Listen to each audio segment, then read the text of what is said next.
just a fake silhouette, avoiding every threat. I wanna stay like a silhouette, but I can't do that. No, I can't do that. No, I can't do that. Hey Internet friends, as we continue to cover all the strange events that 2020 throws our way. We're halfway through the year and we've already revisited some major themes, money being one of them. Who's made a ton of cold hard cash during this time, how they've allocated their funds, and what role the Federal Reserve has played during the lockdown.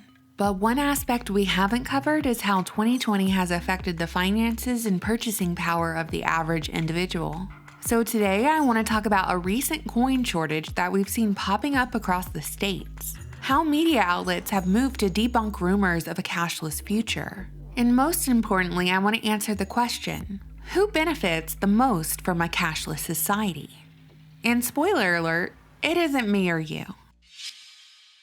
At the beginning of the lockdown, there wasn't enough toilet paper to go around, and now apparently there's a coin shortage. And no, it's not because your dad started a swear jar. Have you seen these signs at your local grocer or gas station?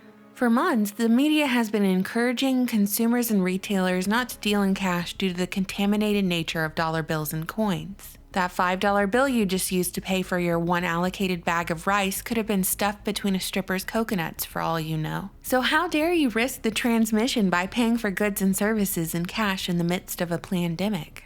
A few weeks ago, signs instructing customers to either pay in exact change or by credit or debit card began popping up, blaming a national coin shortage for this inconvenience.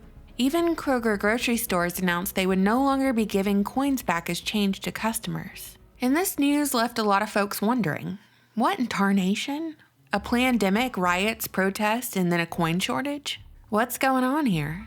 Well, don't you dare say it was all by design, because the media has moved quickly to debunk this rumor, specifically the rumor that the government is priming us for a cashless society.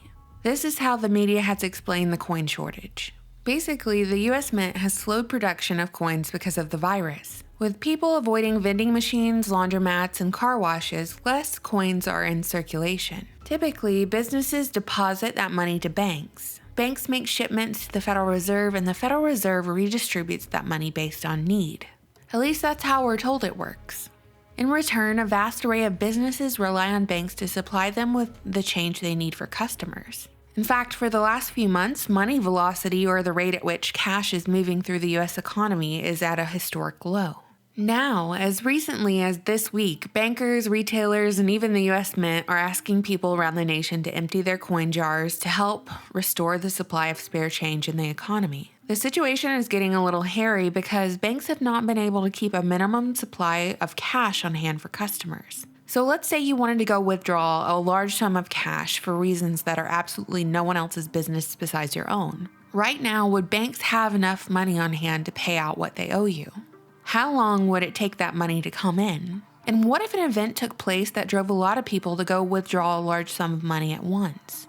I was reflecting on how the pandemic has affected almost every aspect of normal life, and I was noticing the media's insistence that the cash and coin shortages were not orchestrated during this time to bring about a cashless society. And that's fine. Let's say the media is absolutely telling the truth for once. Can we still entertain the question, what if the shortages really were orchestrated? What would that mean? What does it mean to live in a cashless society? We can define a cashless society by describing a society in which purchases of goods or services are made by credit card or electronic funds transfers rather than with cash. You see, back in the olden days, goods were exchanged through a barter system. Then the concept of physical currency was established, one in which we could put into action for buying services, selling goods, and meeting our immediate wants and needs. For a while there, currency was backed in actual tangible assets. But now the US dollar is backed in absolutely nothing except its reputation and our confidence to exchange it for goods and services. Our monetary system is ran by the Federal Reserve Central Bank, which is not even a federal institution, nor do its members have any loyalty to the United States.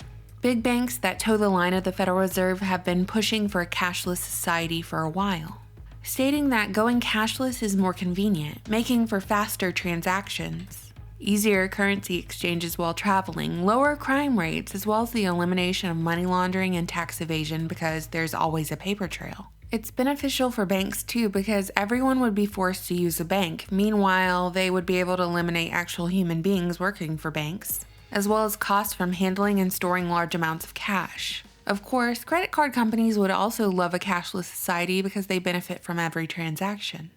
But I see something different when I picture a cashless future. I see a fully traceable system that exclusively benefits governments and banking systems worldwide. Things as innocuous and simple as paying some teenager to cut the grass or leaving a tip at a restaurant or giving a few bucks to a friend is a traceable and taxable transaction. In a cashless future, banking institutions and government have full control over the flow of your funds. Because guess what? You have nothing tangible to hold.